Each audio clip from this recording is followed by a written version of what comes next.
One wet and misty evening, Bertie the bus was making his last run of the day near Thomas's branch line. But he did not enjoy it at all. The mist was so thick he had to drive very slowly. And the rain made the road so wet and slippery, which meant Bertie had to go even slower.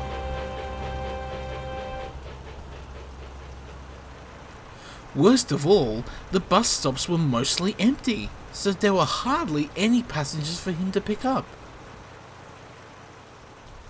Bertie couldn't blame them. Why would anyone want to be out in the rain? He himself wished he could go back to his nice dry shed.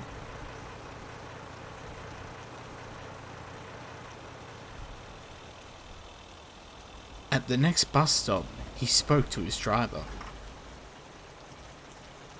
Please, sir, can we go home now? There's no one out today. Sorry, Bertie. We have to go all the way to Farquhar before we can pack it in. We can't let down the passengers. Bertie was very cross indeed.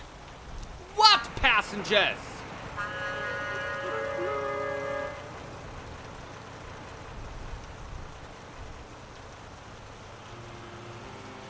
Because of the fog, Bertie couldn't admire the beautiful countryside. And thanks to the rain, Bertie couldn't honk hello to his friends as he passed by their houses. He was cold, wet, and miserable, but he knew he had to carry on.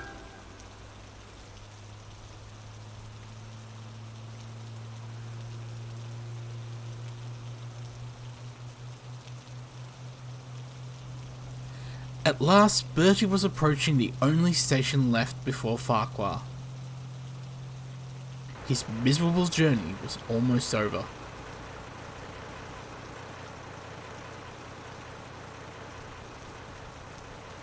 But as Bertie passed through the station, he looked ahead and gasped. Up ahead, a strange pink figure appeared through the mist. As Bertie rolled forward, he could see it was actually a young woman wearing a bright purple dress and a big floppy hat, standing all alone by the tracks in the rain. Bertie was confused, but he thought it best to stop for her anyway. Good evening, ma'am. Do you need a lift to the station? The woman said nothing, but quietly nodded. Great.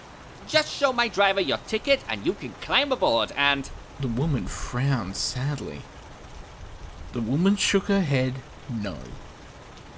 Now Bertie was worried.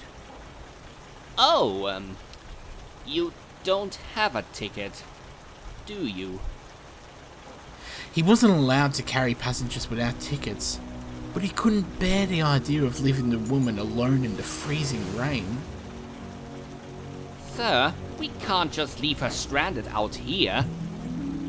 You're right, Bertie. You know what? It's our last one of the day. Let's give her a lift, free of charge. Bertie was delighted. The woman climbed aboard and Bertie cheerfully set off for Farquhar again.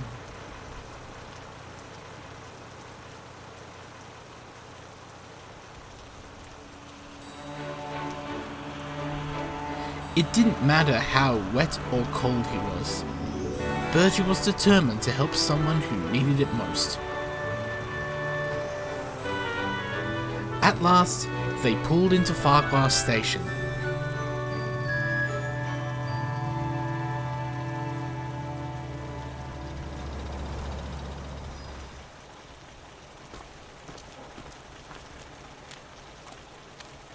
Thomas should be along soon.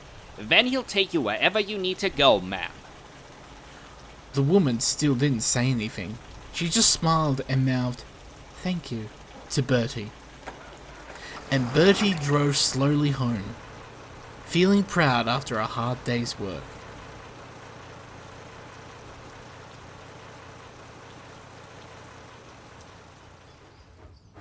By morning, the mist and rain had faded away. Thomas came to visit Bertie before starting work. You'd think all that fog and rain never happened, eh? Tell me about it. I'm just glad it's over. Yesterday was miserable. Freezing rain, gunky fog, and barely any passengers at the stations. Same here. I'm at least happy I helped that poor lady to the station. What lady? A young woman with a bright purple dress and a big floppy hat. I brought her to Farquhar. Didn't you see her? I didn't see any woman like that at the station. Annie? Clarabelle? Did you see anyone like that? I can't say that I have, Thomas. Nor can I. Although I once saw a man in a bright purple headband. See? There wasn't any woman like that at the station, Bertie. What? But that can't be. My driver and I found her on the side of the road. We drove her all the way there. How could you have not seen her if she...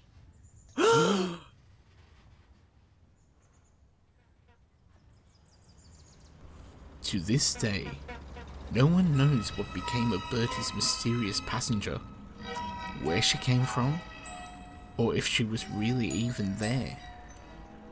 She just disappeared with the mist and the rain.